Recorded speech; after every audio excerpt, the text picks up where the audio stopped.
Olá pessoal, tudo tranquilo? Todo mundo animado para o concurso? Então, aqui é o Ebert e nós vamos continuar, dar uma sequência nas nossas aulas, tudo bem? Bom, nessa aula de hoje nós vamos falar um pouquinho, vai ser uma aula bastante curta, né? Nós vamos falar um pouquinho sobre os políticos de Mato Grosso, os políticos do período pós-divisão de Mato Grosso, tá bom? Nós vamos começar com a estrutura política administrativa atual. Então eu não vou assim dar muita ênfase nos deputados, deputados federais, porque tem uma transição muito grande, né? Tem aquelas jogadas políticas, um se licencia do cargo, assume uma secretaria, aí o suplente assume e tal. Isso acaba não sendo tão interessante. E isso dificilmente cai em algum concurso, a não ser que o cara tenha feito algum projeto de lei que chamou muito a atenção. Caso contrário, não é verdade? Bom, vamos lá então. Primeira coisa que a gente tem que levar em consideração. Qual que é o lema de Mato Grosso? Mato Grosso é conhecido por ser um estado de transformação. Mato Grosso é um dos estados que mais crescem no Brasil. É um dos poucos estados brasileiros que crescem a mais de 10% ao ano. Entendeu? A base de Mato Grosso é o agronegócio. E de alguns governos para cá, né, para ser mais exato, desses governos que eu vou citar aqui, né, alguns se destacaram mais do que outros no processo de industrialização e também no processo de desenvolvimento da estrutura agropecuária que fez Mato Grosso chegar a um nível econômico tão bom, deixando Mato Grosso aí hoje é o 14º estado mais rico do Brasil.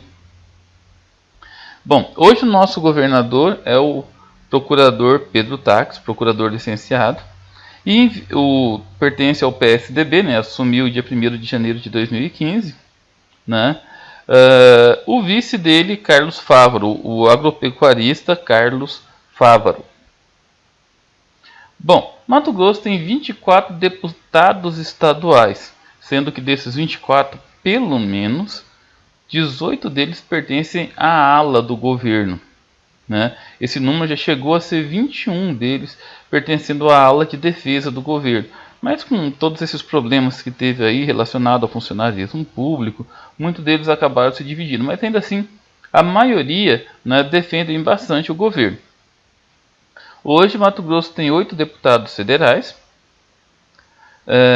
3 senadores, esses 3 camaradas simpáticos que vocês estão vendo aí, né, o senador Cidinho Campos, do PR, o senador José Medeiros, do PPS, e o senador Wellington Fagundes, do PR.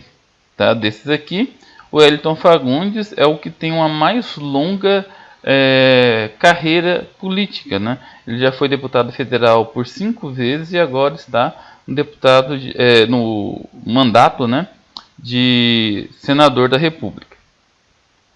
Bom, então agora nós vamos falar dos governadores de Mato Grosso do período pós-divisão. Tá, eu comecei com José Garcia Neto. Por que eu comecei com ele? Você vai perceber na data, olha só, quando que foi a divisão de Mato Grosso? Outubro de 1977, né, foi criado o estado de Mato Grosso do Sul. Essa divisão ela se configurou mesmo foi em janeiro de 1979. 1º de janeiro de 1979, não é verdade? Mas, então por que eu comecei com José Garcia Neto? Porque toda a tramitação da divisão do estado começou durante o governo dele. Tá? Ele era o governador de Mato Grosso na época. Ele pertencia à Arena e ficou como governador do dia 15 de maio de 1975 a 15 de agosto de 1978, quando ele se licenciou para concorrer, quando ele renunciou ao cargo, melhor dizendo, para concorrer ao cargo de senador da República, né? Então, na época da divisão, isso é muito importante, pessoal, presta atenção, tá? Isso é muito importante. Na época da divisão, Cássio Leite de Barros, do Arena, que era o vice-governador do estado, assumiu, tá? Ele assumiu, então, o primeiro governador do estado de Mato Grosso, no período pós-divisão, foi esse camarada que vocês estão vendo aí, Cássio Leite de Barros. Então ele assumiu do dia 15 de agosto de 1978 até o dia 15 de março de 79. Então nesse período, foi assim por 3 meses, né, 2 meses e meio, 3 meses, mas ele que foi o primeiro governador de Mato Grosso no período pós-divisão. Em seguida veio Frederico Carlos Soares de Campos, ou também o Dr. Frederico Campos, como muitos chamam, né? Também do Arena, assumiu em março de 79 e foi até março de 1983. Apesar de ter o sobrenome Campos, né, ele não tem nada a ver com a família Campos, com o Jaime Campos, com o Júlio Campos, como nós vamos ver, né? Júlio José de Campos, engenheiro civil, foi professor da UFMT, iniciou a sua vida política em 1964, é considerado um dos políticos mais influentes do estado de Mato Grosso. Ele já foi deputado estadual, já foi deputado federal por várias vezes seguidas, já foi senador da República e foi também governador de Mato Grosso. E é considerado o governador que mais emancipou municípios dentro de Mato Grosso, tá?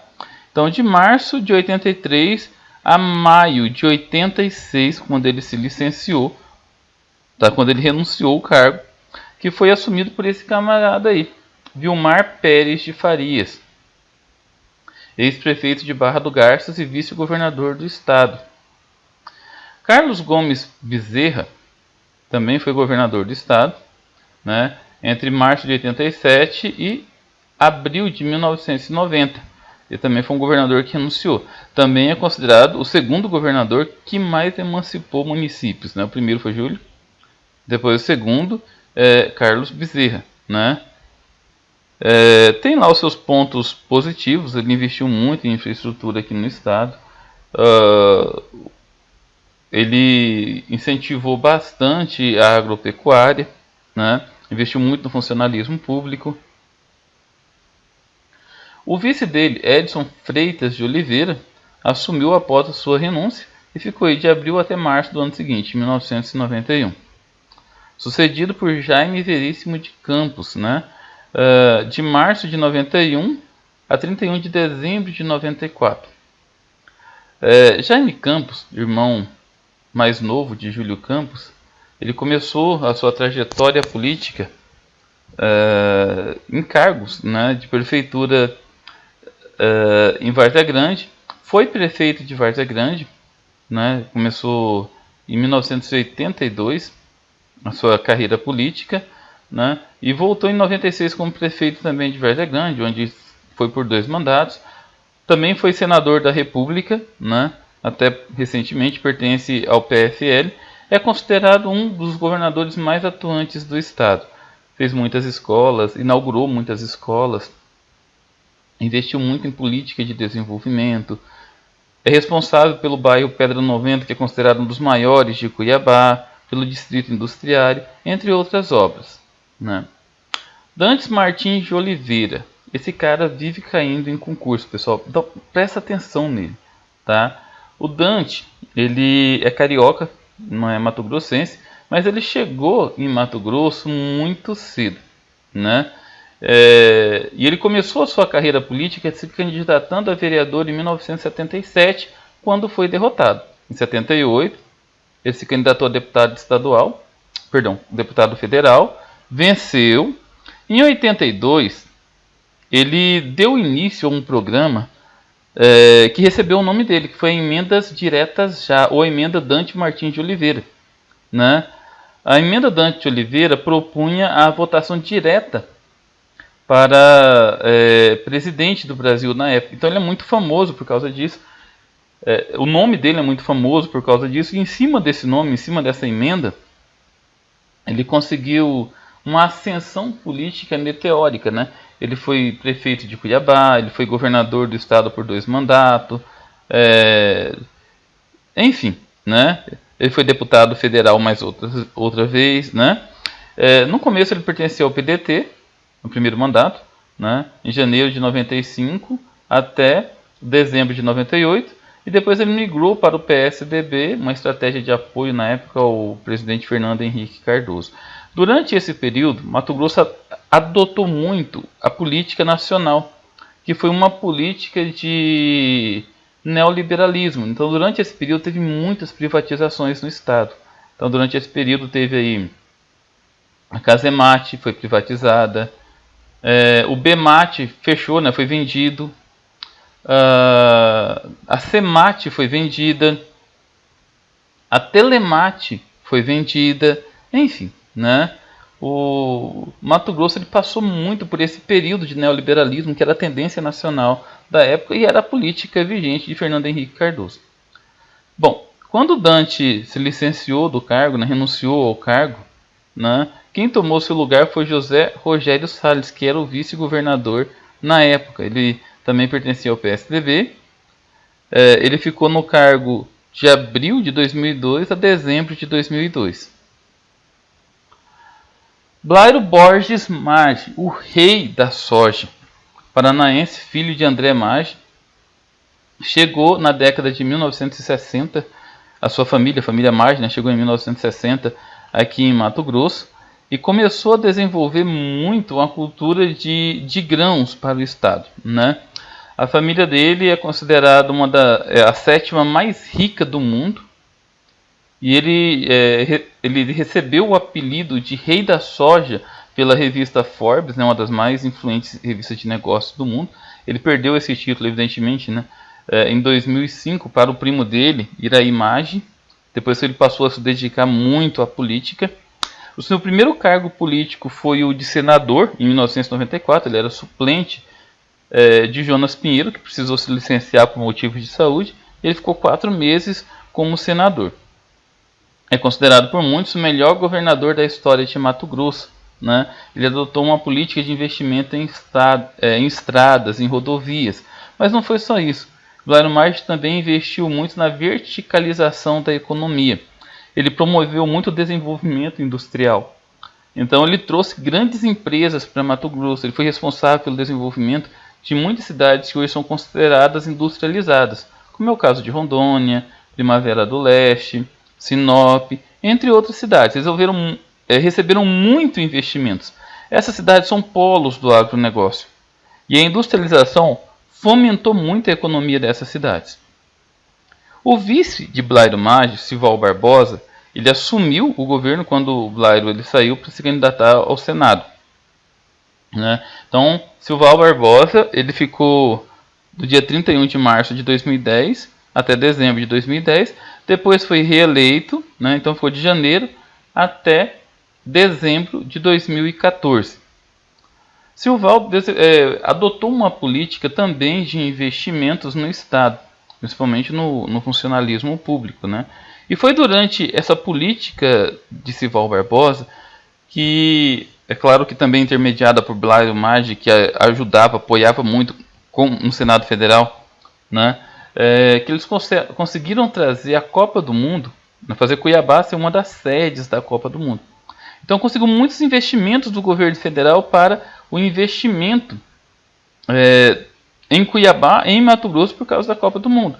Então teve vários investimentos relacionados ao tráfego urbano, né? Teve várias obras de infraestrutura dentro de Cuiabá, teve em Várzea Grande a construção do aeroporto internacional, né?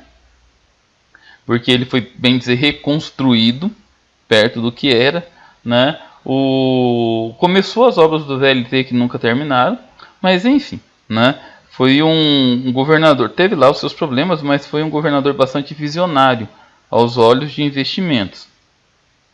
Bom, outros políticos importantes no cenário de Mato Grosso. Eu poderia estar aqui citando muitos, né? Já citei o Jonas Pinheiro, poderia estar citando o Antero Paz de Barro, jornalista, foi senador, vice-governador, né? Poderia estar citando aqui Roberto França, 4 vezes prefeito de Cuiabá, 4 vezes deputado estadual, enfim. Mas eu resolvi citar só 2 que estão muito em foco, né? José Geraldo Riva, do PSD, e o Wilson Pereira dos Santos, ou Wilson Santos, o Galinho, né? Bom, vou começar com o José Riva. O Riva, pessoal, ele foi deputado estadual por 5 mandatos. Foi prefeito de Juara na década de 80, por 2 vezes, final da década de 80, né? Considerado um dos maiores, o maior prefeito da história da cidade, desenvolveu muito a história da cidade, né? Se candidatou a primeira vez a deputado e ficou como segundo suplente.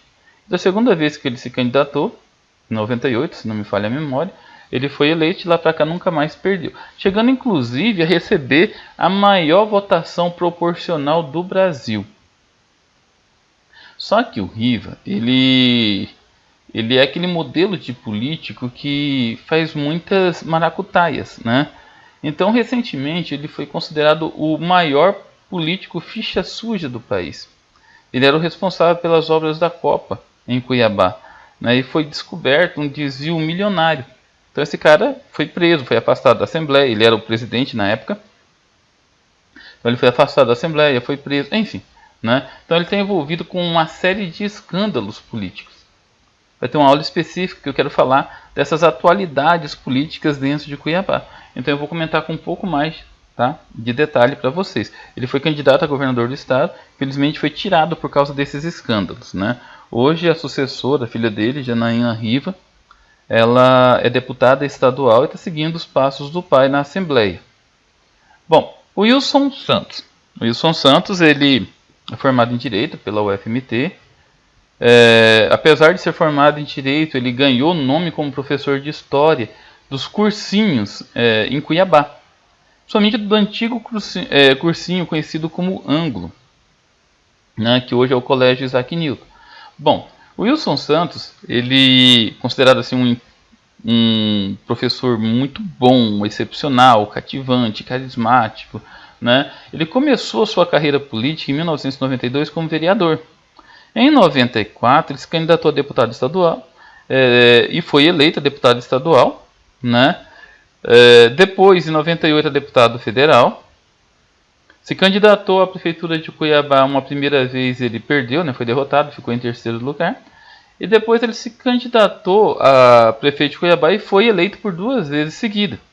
Renunciou ao cargo para concorrer ao governo do estado, ao qual foi derrotado. Voltou novamente para deputado estadual. E mais recentemente agora foi derrotado para prefeito de Cuiabá para o candidato Emanuel Pinheiro. Ele tem uma trajetória política muito longa. Uma trajetória política, de vida política, né? Mesmo antes da primeira eleição dele para vereador, né? Uma trajetória política de mais de 30 anos. E é considerado um dos políticos mais influentes do estado. Tá? Pessoal, é isso aí. Um resumo assim das principais personalidades, dos principais governadores, né, aqui de Mato Grosso. Tudo bem? Valeu, galera. Fiquem com Deus. Até a nossa próxima aula.